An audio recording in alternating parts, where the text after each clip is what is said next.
Hi everyone, my name is Taiwo. Our educative tutorial today is how to analyze over 2 million rows in Excel using Power Pivot beyond the 1,048,576 row limit of Microsoft Excel.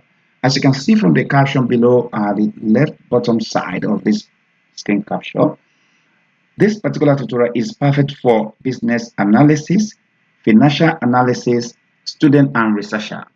I'm going to show you our topic of the day before I show you the practical section of this tutorial. And as you can see, we're going to cover the following: how to import over 2 million rows into Excel, how to use Power Pivot and the data model, create pivot table from dataset larger than Excel row limit, analyze millions of records without slowing down Excel. Not to take too much of your time, let me load my notepad and the folder. In this scenario, you can use Microsoft Excel and Notepad to accomplish this because we are going to be using CSV, and any computer from 2020 is automatically come with Microsoft package, and Microsoft Excel is essential. So therefore, and Notepad is there. But for storage sake, I'm using Testpad, which is free as well. This is my CSV data, millions row data. I'm going to drag it to the I can click open, but I just drag it to be quicker. So I'm going to show you the end of the file to show you how many files I have here before we start. 2,160,975 record. So remember, we can minus 1 when we want to do the re-analysis. So I'm going to close this, and that's it. I'm minimize and I'm minimize. And the next thing to do is to load my Microsoft blank page. This is our Microsoft blank page named Millions Row Data Summary. So the first thing to do, without wasting your time, is to click Data.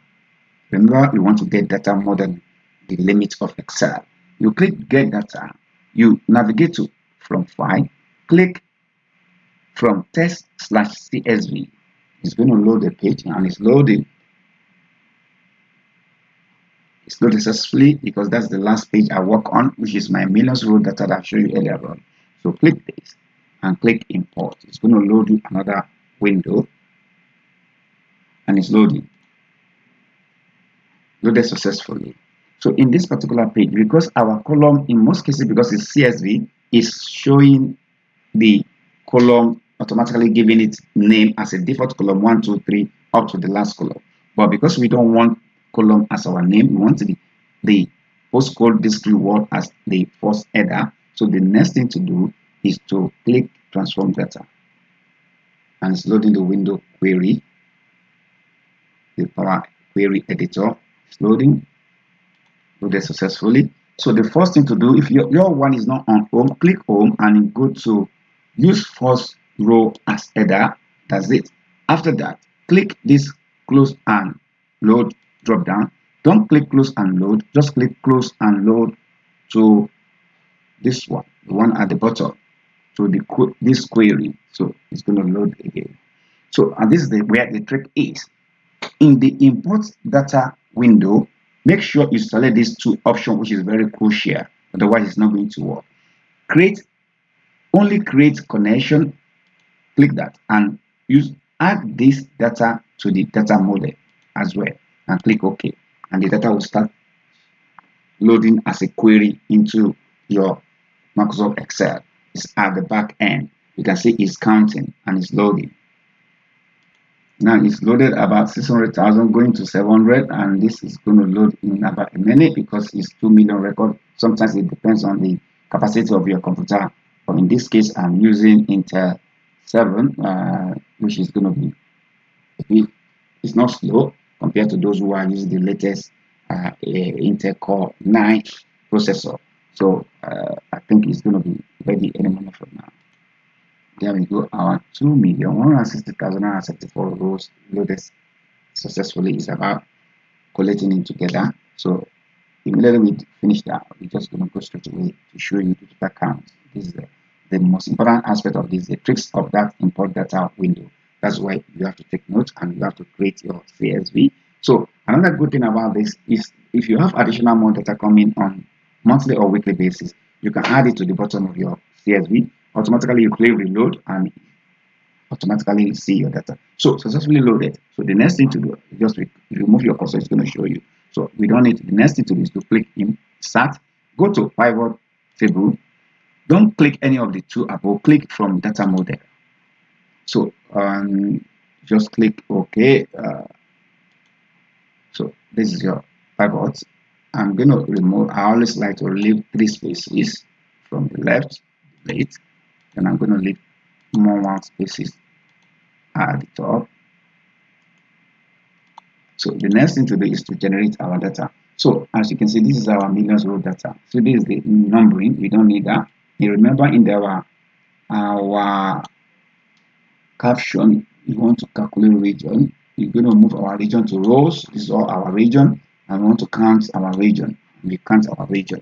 So we're going to increase the size of this to make it a bit big, 16, and give it change the font and the romance, and we're going to expand the rows bit. That's it. And we manage the rows and columns to expand, and we want to give this a comma separated to show it as a thousand and million. You can see this is 2,160,974. Also, we want to do a bit further analysis, like to change to show graphic layout on this particular data. So you click on any of the efforts cell and you click insert, you go to pivot chart and click pivot chart. After that, I just want to just test and click the column cluster column chart, automatically loaded onto the page. Then I squeeze this one, reduce this one as well a bit to the left, then make this a bit big. So and I can change the region summary. Okay, bold, that's it. Positioning.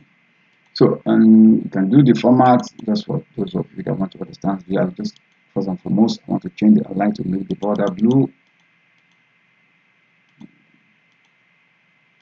Color, blue. That's it. So next thing, just to make, I can change these the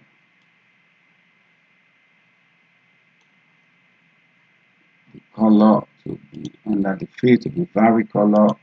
That's it. You can see just similar to what we have initially. That's it. This is all what you need to understand. This is how to do it. You can see this is 2 million record. And you can do multiple, it depends on the number of column and rows you have. Multiple analysis on this record, and it's still going to show you anything you do if you add additional data. That's it. This is what you need to understand. This is the end of our tutorial. Take note. You have to come for more tutorial to be more professional. Thank you for watching. Like, comment, share, and stay blessed. I remain Style. Bye for now.